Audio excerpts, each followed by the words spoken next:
PTI को बल्ले का इंतखाबी निशान मिलेगा या नहीं, पीटीआई उम्मीदवारों के सर पर खतरे की तलवार लटकने लगी। पेशावर हाई कोर्ट से भी रिलीफ न मिला। अदालत ने इलेक्शन कमीशन को जुमे तक कानून के मुताबिक फैसला करने की हिदायत कर दी। दौरान समात चेयरमैन पीटीआई बैरिस्टर गौहर ने अदालत को आगाह किया कि कल तक इंतखाबी निशान न मिला तो पीटीआई उम्मीदवार आज़ाद तस्वुर होंगे। अदालत ने पूछा केस इस्लामाबाद हाई कोर्ट में क्यों दायर नहीं किया। बैरिस्टर गौहर बोले कि रहनुमाओं की गिरफ्तारी के खदशे की वजह से इस्लामाबाद हाई कोर्ट नहीं गए। पीटीआई से इम्तियाजी सलूक हो रहा है। क्या 32 सवालात किसी और पार्टी से भी पूछे गए? इलेक्शन कमीशन में शिकायत करने वाला पार्टी का हिस्सा नहीं। बैरिस्टर गौहर ने अदालत को पीटीआई के रजिस्टर्ड अरकान की फहरिस्त फराहम कर दी। इलेक्शन कमीशन ने पीटीआई के इंट्रा पार्टी इलेक्शन पर फैसला महफूज कर रखा है, जो आज सुनाए जाने का इम्कान है।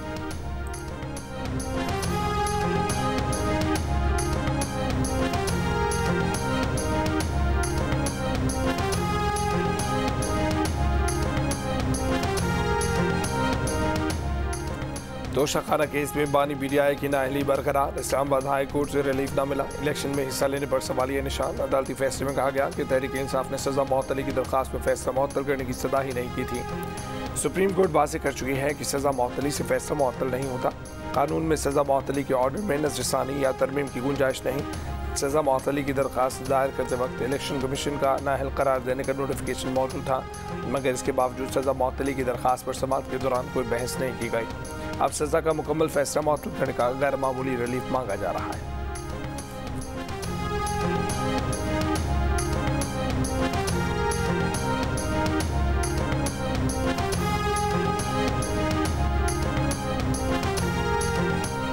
इलेक्शन कमीशन ने ANP intra party election case का फैसला महफूज कर लिया। दौरान समात चीफ इलेक्शन कमिश्नर ने कहा कि कोई उज़र नहीं है कि इंट्रा पार्टी इलेक्शन ना कराए जाए। लगता नहीं कि आप अगला इलेक्शन अपने निशान पर लड़ पाएंगे। हो सकता है कि एएनपी को तौसी मिले, हो सकता है कि ना दें। आपको तो 3.5 साल बाद ही इंट्रा पार्टी इलेक्शन की तैयारी करनी चाहिए थी। 5 साल के बाद तो कमीशन इंट्रा पार्टी इलेक्शन की तौसी नहीं दे सकता। इलेक्शन कमीशन में एएनपी के वकील का मौक़िफ़ था कि आम इंतख़ाबात हो रहे हैं, अगर इंट्रा पार्टी इलेक्शन कराएंगे तो मामला उलझ जाएगा।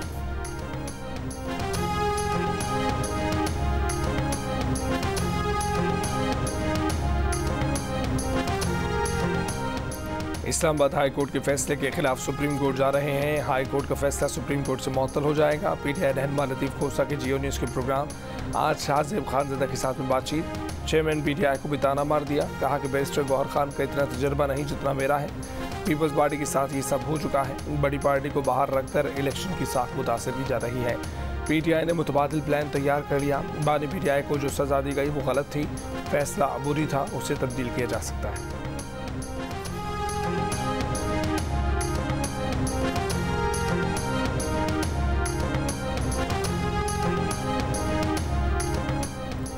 बानी पीटीआई ने अडयाला जेल में अपने कागजात नामजदगी पर दस्तखत कर दिए। मौलाना फजल रहमान ने डेरा इस्माइल खान के साथ साथ बशीर से भी इलेक्शन लड़ने का फैसला कर लिया।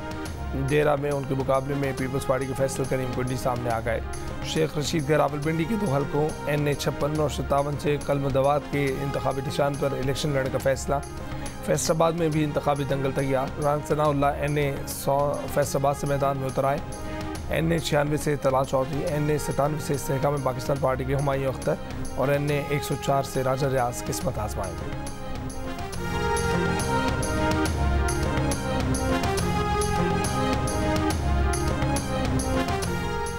चेयरमैन सेनेट साजिद चंद्रानी भी इंतखाबी दंगल में कूद पड़े। NA 260 चाकी से कागजात नामजदगी जमा करा दिए। मटियारी की नशिस्त NA 216 से मखदूम जमील जमा के मुकाबले पर नून लीग सिंध के सदर बशीर मेमन मैदान में उतर आए। MQM के सैयद अमीनुल हक NA 246 से और पीटीआई के खुर्रम शेर जमान का NA 241 से इलेक्शन लड़ने का फैसला। शाह महमूद कुरैशी ने थर के हल्का NA 214 से कागजात नामजदगी हासिल कर लिए। मुस्तफ़ा नवाज़ खोखर इस्लामाबाद के 2 हलकों से बतौर आज़ाद उम्मीदवार मैदान में उतर रहे हैं। अवामी नेशनल पार्टी के गुलाम अहमद बिलोर हल्का NA 32 और साबिक सेनेटर जाहिद खान NA 7 से इलेक्शन लड़ेंगे। बलूचिस्तान से आए लोगों ने शरंगेजी नहीं की। इस्लामाबाद के कुछ मकामी अफराद ने चेहरे ढांप कर पथराव किया, जिसके बाद सूरत हाल ख़राब हुई। पुलिस को एक्शन लेना पड़ा। बलोच यकजहती कमेटी से मुलाकात के बाद हुकूमती कमेटी की प्रेस कॉन्फ्रेंस। सरबराह कमेटी फवाद हसन फवाद ने कहा कि रात गिरफ्तार किए ज़्यादातर मर्द, तमाम औरतें और तमाम बच्चे रिहा कर दिए गए। कुछ मर्द शामिल तफ्तीश हैं जिन पर मुकदमा है।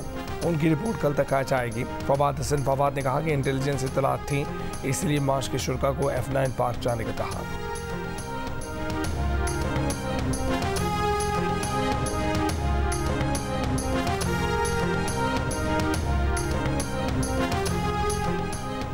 बिलावल भुट्टो जरदारी का लाहौर से भी इलेक्शन लड़ने का फैसला। बिलावल भुट्टो NA 128 लाहौर में आज कागजात नामजदगी जमा कराएंगे। हाफिज मोयुद्दीन और मिसबाहुर रहमान सूबाई नशिस्तों पर PP के उम्मीदवार हैं। मुस्लिम लीग नून के मियां अहमद एहसान भी बिलावल भुट्टो के मुद्दे मुकाबिल होंगे। पीपल्स पार्टी के चेयरमैन बिलावल भुट्टो जरदारी ने कहा है कि नफरत और तकसीम की सियासत ज़रूर पर है, हमें इस बुखार को तोड़ना पड़ेगा। शेख अयाज मेले से खिताब में कहा कि कुछ लोग चाहते हैं कि तकसीम रहे, लेकिन जीत तकसीम में नहीं बल्कि इत्तेहाद में है। एक दूसरे को गद्दार और काफिर कहने से मुल्क कैसे चल सकता है।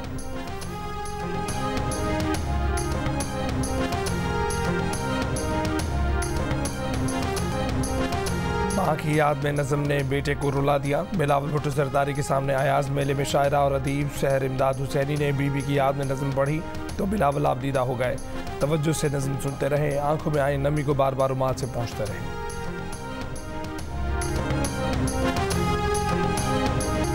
मुस्लिम लीग नून के कायद नवाज शरीफ ने कहा है कि पाकिस्तान की अक़लियतें मुल्क का कीमती असासा हैं। कौन मुस्लिम है कौन गैर मुस्लिम, हमने कभी कोई इम्तियाज़ नहीं किया। अक़लियतों की मखसूस नशिस्तों के लिए पार्टी उम्मीदवारों से खिताब में कहा कि कौमी लीडरों के सामने पूरी कौम होती है, उनके लिए सब बराबर हैं। जंगों में भी अक़लियती बिरादरी के लोगों ने कुर्बानियाँ दी।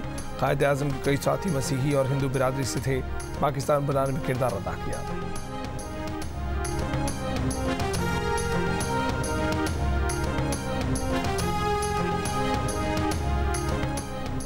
साइफर केस में इन कैमरा ट्रायल के खिलाफ बानी PTI की दरख्वास्त पर इस्लामाबाद हाई कोर्ट में मजीद समाअत आज होगी। PTI के वकील सलमान अकरम राजा ने कहा कि समाअत में शिरकत करने वालों को पाबंद बनाया गया है कि अदालती कार्रवाई से मुताल्लिक बात नहीं कर सकते। अदालत ने पूछा कि क्या ये भी बता सकते हैं कि फ़र्द जुर्म आयद हो गई।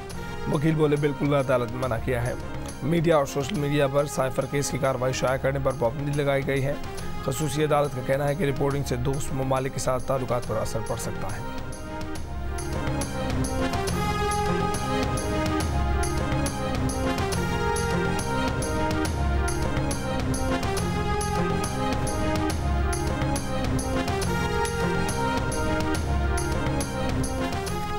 सियालकोट में कागजात नामजदगी जमा कराने के लिए जाने वाले PTI उम्मीदवार हैदर अली गुल को पुलिस ने रिटर्निंग ऑफिसर के दफ्तर के अंदर से हिरासत में ले लिया। PTI के वकला हामियों का पुलिस से तसादुम, पुलिस वैन के शीशे तोड़ दिए। पुलिस की हैदर अली को हिरासत में लेने की तरदीद। सरगोदा में लीगी रहनुमा मोहसिन नवाज रांझा के RO ऑफिस पहुँचने पर PTI के हामी वकला और मुस्लिम लीग नून के कारकुनों के दरमियान झगड़ा। फैसलाबाद में लीगी उम्मीदवार हुमा तहसीन कागजात नामजदगी वसूल करने के लिए सरकारी नंबर प्लेट वाली गाड़ी में आई। जंग में लीगी उम्मीदवार असलम भरवाना रैली की सूरत में कागजात नामजदगी जमा कराने पहुंचे। रैली में सादा लिबास अफराद असलहे की नुमाइश करते रहे।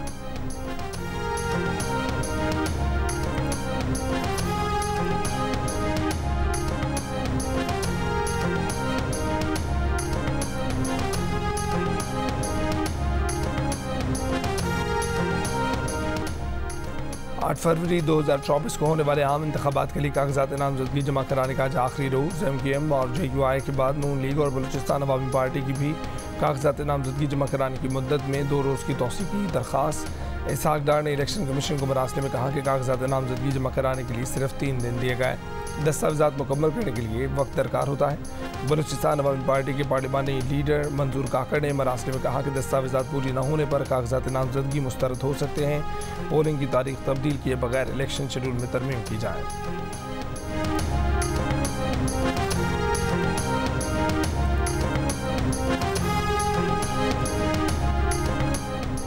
कराची के इलाके औरंगी टाउन में डकैती के दौरान मज़ाहमत पर दुकानदार का कत्ल। फरार होते 3 मुबैना डाकुओं को शहरियों ने पकड़कर शदीद तशद्दुद का निशाना बनाया।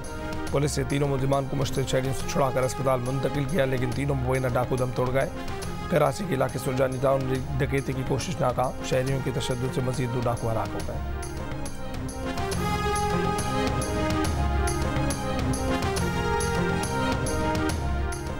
इस्लामाबाद हाई कोर्ट में बलोच लॉन्ग मार्च के शुरका की गिरफ्तारियों और क्रैकडाउन के खिलाफ दरख्वास्त की समाअत। IG इस्लामाबाद ने कहा कि मुजाहिरीन के पास डंडे थे और उन्होंने पत्थर मारे, जिससे कुछ लोग जख्मी हो गए। चीफ जस्टिस आमिर फारूक ने रिमार्क किए कि ये पाकिस्तानी शहरी हैं और एहतजाज तो उनका आईनी हक है, किसी ने कोई दहशत गर्दी तो नहीं की।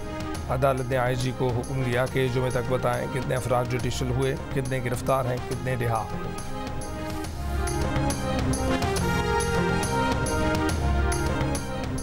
लाहौर में अदाकारा मीरा के घर पर मुबैना चोरी, मुकदमा दर्ज कर लिया गया। FIR के मुताबिक मीरा के ड्राइवर ने घर से 80 लाख का डायमंड, 20 लाख की घड़ी चुरा ली। अदाकारा मीरा का दावा है कि घड़ी में हीरे जड़े हुए थे। चोरी की वारदात के वक्त घर पर मौजूद नहीं थे।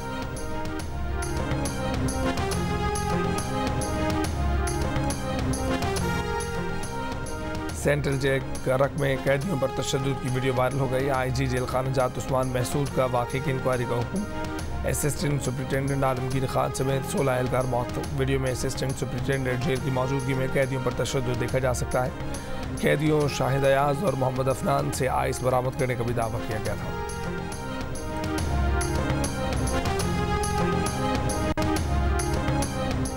बरतानवी वज़ारत दाखिला फैमिली वीज़ा के लिए कम अज़ कम तनख्वाह की हद 38,700 पाउंड से पीछे हट गया। बरतानवी मीडिया के मुताबिक वज़ारत दाखिला की दस्तावेज़ात के मुताबिक अब कम अज़ कम तनख्वाह की हद 29,000 पाउंड होगी। बरतानवी वज़ीर दाखिला ने पार्लियामेंट में फैमिली वीज़े के लिए तनख्वाह की हद 38,700 पाउंड करने का कहा था।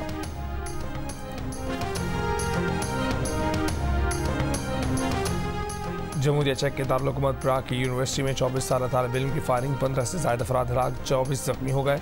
मुलजिम वालिद को कत्ल कर चुका था। तालिब इल्मों को मारने के बाद खुद को भी गोली मार ली।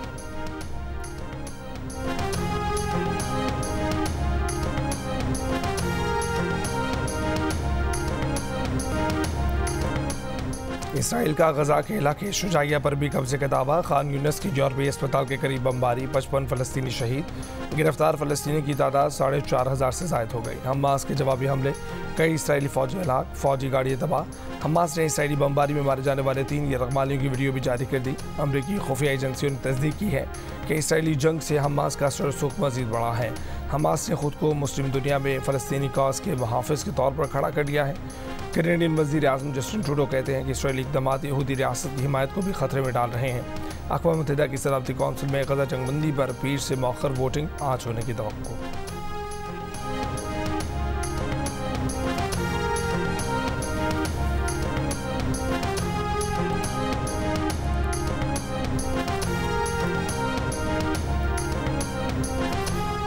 दिखावा बहुत हुआ, अब सादगी ट्रेंड बनेगी। दिल का रिश्ता ऐप के जरिए होने वाली शादी ने मिसाल कायम कर दी। नवीद और मुबशरा ने बाहमी रजामंदी से बेजा अखराजात को तर्क किया और चंद हज़ार रुपए के ज़रूरी अखराजात से शादी के बंधन में बंध गए। दोनों चाहते हैं कि सादगी से शादी के ट्रेंड का आगाज़ करके बेहतर ज़िंदगी की बुनियाद रखी जाए।